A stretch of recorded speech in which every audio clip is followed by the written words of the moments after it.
હા રેકોર્ડિંગ થાય છે આ બધું, કે હું ખોટો નથી, પણ મહાદેવ જેવો કોઈ દેવ નથી સાહેબ.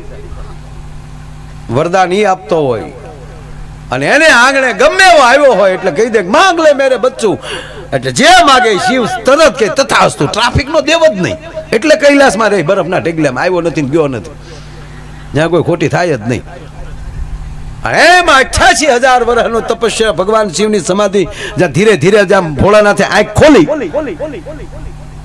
બાજુમાં પાર્વતીજી બેઠેલા, મહાદેવે જ્યાં આંખ ખોલીને પાર્વતી ખીજાણ, આમ હામું જોયું તો પાર્વતી કે મારે હામું જોતા નહીં, એટલે વરહ વૈયા જ્યાં સમાધિમાં લાય છોકરા મેં કેમ રાખ્યા મારું મન જાણે, આ ઘરે કઈક કરો સારું. હવે માતાજી તરત આવું બોલ્યા ને એટલે ભોળાનાથને શું થયું કે સારું ડખો થાય, અને લઈને ઘરે બે માણા બાંધતા હોય ને અહીંયા તો આગળ કોઈ ઇન્દ્ર આવશે ને વિષ્ણુ આવશે ને બ્રહ્મા આવશે, ખબર પડી સમાધિ ખોલી, અને આપણે મોટા માણસ ઘરે મોટા માણસો આવે ને બે માણા આવું કરતા હોય તો વેલ્યું હું, એટલે ભોળાનાથે કીધું નંદી. નંદી આવ્યો, મહાદેવ ક્યાં છે સિંગીન ભીંગીન બધા, એ બધા કળે મકોડે ઉભા પ્રભુ, એને કે બધા પગે લાગી જાય ગાયકા, એટલે બધા પગે લાગી જાય, મહાદેવ ઓમ નમઃ શિવાય મહાદેવ. હા છોકરાઓ હવે બહાર આમ કડક, કોઈ આવવું ન જોવે અંદર, તારી માનો મગજ ગયેલો છે બાર, એવી કડક ચોકી લાગી ગઈ ભાઈ. પણ આયા જા મહાદેવ ને પાર્વતીજી જા વાતો કરે છે, એમાં એક જણો આવ્યો તપેલ ત્રાંબા જેવી આંખ્યું નો, મહાદેવ ની જય હો. ભોળાનાથ કેલા ના પાડી થી કોણ આવ્યો? નંદી. નંદી કોઈટ બોઈટ બધું ખોલી ગયેલું, એ કે પ્રભુ લોટ કોમણા છે, એક કોણી ભેગો મને પાડી દીધો, સિંગી ફીંગી તક એ ઓલી કરી પીડ્યા. મહાદેવ કે કોણ છો? જે હોય તમારો ભક્ત છો, તમે જેટલા સમયથી સમાધિમાં બેઠા હતા એટલા સમયથી હું તપ કરું છું, તમારો ભક્ત છું હું. આવ્યો વરદાન જોવે દીધું, માગ અહીંયા અત્યારે કામ છે ઘરનું, માંગ લે મેરે બચ્ચું. ભોળાનાથ તમે હું કવિ આપશો કરે માગી લે જટ, એ કે હું જેની માથે હાથ મૂકું ભસ્મ થઈ જાય. ભોળાનાથ કે આપ્યું જા તથા હસતું, આપ્યું કીધું તો ઓલો કે ઉભા તો મને અખતરો કરવા ગયો, ભોળાનાથ કરી ધડ્યો. ભોળાનાથ કે ભાઈ ગણપતિ નામ પાડી દીધા ને કાર્તિકેય આમ ને ભોળાનાથ જે ભાગ્યા ભાઈઓ આગળ, મહાદેવ ને વાહે ભસ્માસુર ધડ્યો જાય, શિવ દોડતા જાય ને જો બ્રહ્મા વિષ્ણુ મહેશ ના ત્રણેયનો તમે જુઓ કેવી આમ એકાબીજીને કાંઈ કામ પડે તો એકાબીજીને તરત બોલાવી લે, તરત હાજર થઈ જાય. અને મહાદેવ મળ્યા, વિષ્ણુ દોડો, વિષ્ણુ આવો, વિષ્ણુ. વિષ્ણુ કે કાં આવી ગઈ નકુસા માંગલ કેદું ના તથાસ્તુ ના દીકરા થાવ, તે આઈ કાર્ડ જોયા વગીરના તથાસ્તુ કરે, રાક્ષસોના પેટનો ને વરદાન થઈ ગયો. એ કે જે હોય તું આવ જલ્દી. પણ ભગવાન ભોળાનાથ દોડતા દોડતા વડલે સડી ગયો. પછી વિષ્ણુને થયું કે હવે મહાદેવ હલવાળા નહીં જાવ તો તકલીફ થાય, પણ જો વિષ્ણુ બનીને જાવ ને મારી માથે હાથ મૂકી દે તો હું એ બળીને ભસ્મ થઈ જાવ, હવે કરવું શું? સાહેબ વિશ્વ મોહિનીનું રૂપ ધારણ કર્યું. નારાયણ જેથી નારાયણી બન્યો છે એમાં શું ઘટે ભાઈ સાહેબ? આવે છે રજૂ થાય છે કાંઈ નહીં, ડાયરેક્ટ સીધા પ્રગટ, અને ભગવાન વિષ્ણુ સીધા ભસ્માસુર આમાં નાચવા જ મળ્યા. તો ઓલો ભોળાનાથ ને ભૂલી ગયો. આપણું કઈક એવું જ છે જીવનું, શિવ પાસે પોગું પોગું થાય ત્યાં કોક આવી જાય વૈશમાં, આ કેળા જુદા કાગડા. ભોળાનાથ જોઈ ગયા, ભોળાનાથ નો ઓળખી ક્યાં, એ કથામાં નથી જવું, એમાં લઈ તો હનુમાનજીનું પ્રાગટ્ય થયેલું છે. હા આમાં લઈ જ છું બધું. ભોળાનાથ ક્યાં હારી છે કોણ? પણ જેવા એમ કહેવાય કે મળ્યા નૃત્ય કરવા, અને ભસ્માસુર પણ હામો મળ્યો નૃત્ય કરવા. એમાં ભસ્માસુરે પૂછ્યું ક્યાં ના છો? કાંઈ ના જઈ, કારે મળ્યા નહીં તા, કારે તમે આવ્યા ન હો ને આ બધું. હા ભસ્માસુરે કહે છે કે લગ્ન કરવા, કે હા પણ લગ્ન કરું એક શરતે, હે ભસ્માસુર મારી ઘોડે જે મારી સામે નાચે એની સાથે જ હું લગ્ન કરું. ભસ્માસુર કે તમે જેમ કે એમ નાચું, અને જેમ જેમ ભગવાન વિષ્ણુ મળ્યા નાચવા એમ ભસ્માસુર મળ્યો નાચવા, અને નાચતા નાચતા વિષ્ણુ ભગવાને એનો નેનો હાથ એના મસ્તક ઉપર મૂક્યો, સામે ભસ્માસુરે પણ એનો નેનો હાથ એના મસ્તક ઉપર મૂક્યો, પોતે ને પોતે બળીને ભસ્મ થઈ ગયો. આ તો ભોળાનાથ વડવાય પકડીને હેઠા હાડા હાડા હાટ કરતા, વિષ્ણુનું બાવડું પકડીને કે ક્યાં નહીં છો?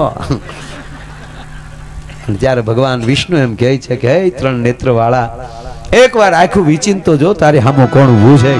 અને ભગવાન શિવે જે આંખ વીચી તા તો સામે વિષ્ણુને જોયા. ભોળાનાથ ભોઠા બહુ પડ્યા કે તારા આવા નવા ધંધા. વિષ્ણુ કે નકુસામાં આંગળીથી હું આવા નવા ધંધા. એક આવી રમૂજ કથાઓ પડે, આનંદ દે એવી કથાઓ, સત્ય કથાઓ. જો જેસલ તોળાદે આગળ ખોટું બોલ્યા હોત તો પીર ન થયા હોત.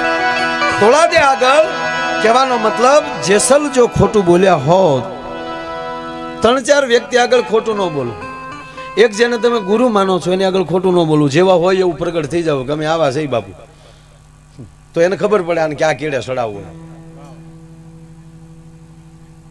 દાદાને મુખેથી ઘણી વાર વાત સાંભળી છે, હું આપને વાત કરું કે તોળી ઘોડી અને તોળી તલવારની ચોરી કરવા આવેલો જેસલ જાડેજો, અને તમે સાંભળી લો, તમે જે ભાવથી જાતા હો પણ જ્યાં ભજન થતા હોય ત્યાં વયા જાઓ એટલે પરિવર્તન થાય ને થાય. ત્યાં ભજન હાલતા હતા સાહેબ, બીજનો પાઠ હતો. હવે અહીંયા ભજન હાલે છે સાસટિયાને, ત્યાં જતી જતી સેવકો પધાર્યા છે, બધાય પાઠ મંડાણો છે હરિનો, અને ઘોડીને જ્યાં છોડવા જાય જેસલ, ઘોડી ભડકી ખિલાહર ખ્યાવી,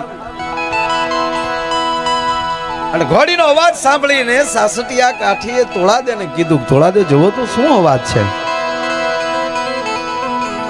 હવે એમાં ઉલ્લેખ નથી તે તોળાદે ગયા છે કે બીજું કોણ ગયું, પણ હું એક ભરોસાથી કહું તોળાદે જ ગયા હોય. એનું કારણ એ કહું કે જેસલ જાડેજા ગમાણમાં હતાઈ ગયા, અને તોળાદે એમ કહેવાય કે મેખ મારી, અને જેસલ નો હાથ હતો એ હાથ હોપટ ખીલાહારી વહી ગઈ. તોળાદેને એ માટે અહીંયા નામ લઉં છું સાહેબ કે એને જ મારી હોય. એનું કારણ કે આ દેશમાં, આ પૃથ્વીમાં વિધાતાના લેખ માથે જો કોઈ મેખ મારતું હોય ને તો સદગુરુ જ મારીએ, કે બીજું કોઈ ન મારી શકે. અરે આયા તોળાદે મેખ મારીને વહી આવ્યા, ભજન પૂરા થયા ત્યારે એ નિયમ હતો કે જે હાજર હોય એટલો પ્રસાદ એના ભાગનો વધતો, બધાને પ્રસાદ દેવાનો. એક ભાગનો પ્રસાદ વધ્યો, એમાંની પાછો થોડો થોડો બધાનો ભાગ દેવાનો, અને પાછો એક ભાગ વધ્યો ત્યારે વેમ પડે છે કે નક્કી કોઈ જીવ અહીંયા હાજર હોવો જોઈએ, નહીતર પ્રસાદ વધે નહીં. અને કહેવાય ગયો ફળિયામાં આવીને સાસટિયા કાઠી એટલું બોલ્યા હતા, છે કોઈ હાજર? જે જીવ હોય એ નિર્ભય છો, પ્રગટ થાવ, તમારા ભાગનો પ્રસાદ વધે છે. એના ઉપરથી અમારો ભરોસો દ્રઢ છે. કોઈક એક વ્યક્તિ હશે. તેથી ગમાયણ માલી જેસલ બોલ્યા છે કે હું અહીંયા પડ્યો છું, આવો. કે તો બારો કેમ આવું? મારી હથેળીમાં મેખ લાગી ગઈ છે. અને એ મેખ ખેંચી હાથમાં પાટો બાંધ્યો, એ જ હાથમાં પ્રસાદ આપ્યો સાહેબ. અને હવે સાસટીયોજી પૂછે છે કે તમે કોણ છો? તા કે હું કચ્છની ધરતીનો કાળો નાગ જેસલ જાડેજો. એને કોણ ન ઓળખતો હોય? ત્યારે જેસલ મારે આગળ આવવાનું કારણ ચોરી કરવા આવ્યો છું તારા ઘરે. શેની? તોળી ઘોડીની અને તોળી તલવારની. પણ તારી રાણીના રૂપ જોયા એટલે હવે તો તોળાદેને લેવા આવ્યો છે. એમ કરી તલવારની મૂઠ ઉપર હાથ મૂકે છે કે માટી થાજે. કે માટી તો છે પણ માટી કેદું ના થઈ ગયા ભાઈ. હવે તો હાથમાં બેરખા આવી ગયા, હવે આ હાથમાં તલવાર ન લઈ શકો. આવ્યા છો પણ મને એક કયો, તમારા હાથમાં મેખ લાગી ગઈ તોય તમે અવાજ કેમ ન કર્યો? સાસટિયાજી, તારા ઘરમાં હું ચોર બનીને આવ્યો હતો, અને ચોરનો નિયમ હોય છે કે અવાજ ન કરાય. આ તો મેખ મારી હથેળીમાં લાગી, બાકી હૈયામાં લાગી ગઈ હોત ને તો જાડેજો ઉકારો ન કરત. બસ આ એટલા જ નિવેદનમાં તોળાદે હામું જે એમ કહેવાય સાસટિયાએ જોઈ લીધું, અને કદાચ એવો મર્મ કહેવાય ગયો હશે કે તોળાદે આ ચોરીમાં જો એટલો નિષ્ઠવાન હોય તો આના હાથમાં માળાનો બેરખો આવી જાય તો આ ક્યાં જાય? ઢેફામાં હોવાની સ્પીડમાં ગાડી હાલતી હોય અને હાઈવે મળી જાય તો ક્યાં જાય? કહેવાનું વાત એ છે કે સાહેબ એ જ નાવડીમાં બેહીને જાતા હોય, દરિયાના મોજાની ઠપાટું હોડકીને લાગતી હતી, કાળ હામો દેખાતો હતું, મોત હામો દેખાતો હતું. જેસલ એમ કે મુઠ્ઠી મોતને મુઠ્ઠીમાં લઈને લેનારો માણસ, ખાપણને માથે બાંધીને ફરનારો માણસ, છતાં આજ મને ડર લાગે છે. તોળાદાના મોઢામાં, તોળાદેના મોઢાની રેખા નથી ફરતી, આનું સ્મિત આવે છે મોઢે અને હરખ દેખાય છે. આનું કારણ શું? ત્યારે તોળાદે એટલું બોલ્યા કે બીક છે ને એ જાડેજા તમારા પ્રાંતનો મુદ્દો છે, અમારા પ્રાંતનો મુદ્દો નથી. અમારા મલકમાં આવી જાઓ, અહીંયા મોતની ડર નહીં લાગે. અને વાત સાચી છે, ગીતામાં કૃષ્ણ બોલ્યો છે કે હે અર્જુન, મૃત્યુ હું છું. આ તેદુનું મને બીક વહી ગયેલો કે હારું ભલે ને આખી જિંદગી ટલા મારશું પણ મૃત્યુ હું કેનારો કૃષ્ણ તેદી તો મળશે ને ક્યાં જાહે.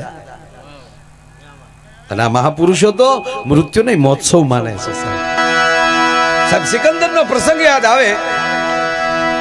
સિકંદર એકવાર નીકળે છે અને ફકીર કોઈ સંત એમ કે ભાઈ આવી રીતે ધૂણી ધખાવીને બેઠેલા, અને સિકંદર આવીને એને વંદન કરીને એટલું કીધું, મહારાજ આપ અહીંયા બેઠા છો અને હું આ પૃથ્વીનો સિકંદર, અને મારી ફરજમાં આવે મારે તમને શું સેવા કરવી. અમૃતભાઈ શાળો હતો, ઠંડો પવન હતો, શિયાળાની સિઝન હતી, અને સિકંદર જે ઊભો હતો ને એ સૂર્યની આડો ઊભો હતો, એટલે મહાત્મા તડકે બેઠા હતા હુફાળો તડક્યો લેવા માટે. એટલે આની ઉપર આમ પડસાયો પડ્યો હતો આમ. એટલે સંતે એટલું જ કીધું કે તું જો ભી હો જરા હટ જા, ધૂપ આને દે. મારા અખિલ બ્રહ્માંડના માલિકની વ્યવસ્થા છે, એમાં અડસઠ રૂપ ના આવે, હટી જાય એટલે તારી સેવા જ છે.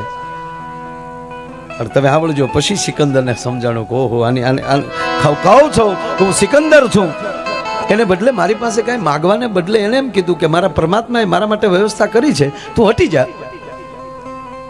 અને હવે સાંભળજો, છેલ્લે સિકંદર એટલું બોલ્યો કે શું તમારી મોજ છે, શું તમારો આનંદ છે પોતાનો.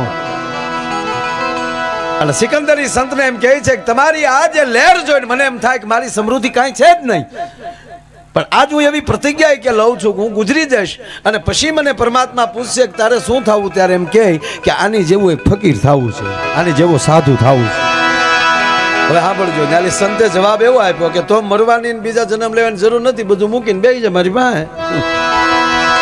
અને સંતે એ કીધું કે મારે સિકંદર થવું હોય તો વાર લાગે, પણ તારે સાધુ થવું હોય તો વાર લાગે એમ છે જ નહીં. પણ અંદરના વિચાર મારવા કેમ સાહેબ? હે, આજે અંદરની વાત જો સમજાઈ જાય તો જ મજા આવે છે. આ સંતોને સમજાઈ ગયું છે ને આ લહેર કરે છે બધા. હે, આના તાવ ને જવું હોય તો જાઓ, કોણ બીજું પૂછે. અને આ તો ઉભા પગે બાપુ એટલા આમ કહેવાય કે તપ કરે છે. નિરંજનભાઈ બહુ સારી દાદાએ વાત કરી કે નહીતર ક્રોધ આવે, તપ છે એ ક્રોધ કરાવે, એને બદલે નિર્મળતા રાખવી એ ભજનનું પ્રબળ છે. હા, તમે જેટલું આમ જો ઘણાની દાળ ખારી થઈ ગઈ હોય, ઘણાની ડાળું ખારી થઈ જાય, તો હોશિયાર રસોઈયો હોય ને તો એની અંદર ઈંટને સાફ કરી અને ડાળમાં બોળી દે. હા, તમને એમ થાય કે ક્યાં જોઈ આવ્યું હોય છે, બધું જોયું ક્યારે આવ્યા. બાપુ અમે તો કંઈક વાતો કરી તો ઘણા વળી અમુક બેઠા ને મારા દીકરાના ગલોંદા ફાવી ગયા, મરો ને અહીં આવો ને ગલોંદા હાલતા હોય તો દુનિયા ગાંડીની છે, 3-3 લાખ દે ગલોંદાના. હા, નહીં ઘણાને એવું જ થાય. હા, કે ફાવી ગયું, ઉપડી ગયું એનું. હા, ઉપાડવું તો બધાય ને, કોને મોડું રહેવું, કોઈને સાયકલ લઈને આટા મારવા જ નથી, હેલિકોપ્ટર હોય તો મોટરમાં બેહવું નથી. સારું થાવું જ છે ભાઈ, પણ સારું શેનાથી થવાય? સદગુરુની કૃપા વગર કોઈ દિવસ સારું ન થવાય. તમે સાંભળી લેજો, તમે ગમે એવડા હો, ગુરુની કોને નો જરા. ગાંડી ગીરના ખોળે બેઠા છે ત્યારે કહી અહીંયા લટુરિયો દાદો બેઠો છે, બાજુમાં હનુમાન ગાળા હનુમાન દાદો બેઠો છે, અને અહીંયા હાવજો ડણકું કરે. તમે તો સિંહની વચ્ચે રહેનારા છો. અને અહીંયા તો પ્રોગ્રામમાં જેને ખાસ હોય ઈ જ આવ્યા હોય ને ભાઈ, એટલો પલો કાપીને અહીંયા. આ થોડું સિટી વિશમાં છે. અહીંયા જે તમે બેઠા છો ને એ હાવજના મોઢામાં લે આવવું. હમણાં 1-2 જણા આવ્યા, મને કે છૂટા છાવજ જોવા છે. મેં કીધું કૂતરી વિયાણી હોય ત્યાં કોઈ ગયા ગલુડા રમાડવા, તા ત્યાં નથી જાવ, પેલા ગલુડા રમાડી આવો પછી સિંહ જોવા આવી જાવ. તારા બાપા કપાઈ વયું જાય પગની. છૂટા છાવજ જાણે કેમ સર્કસ નો દીકરો હોય.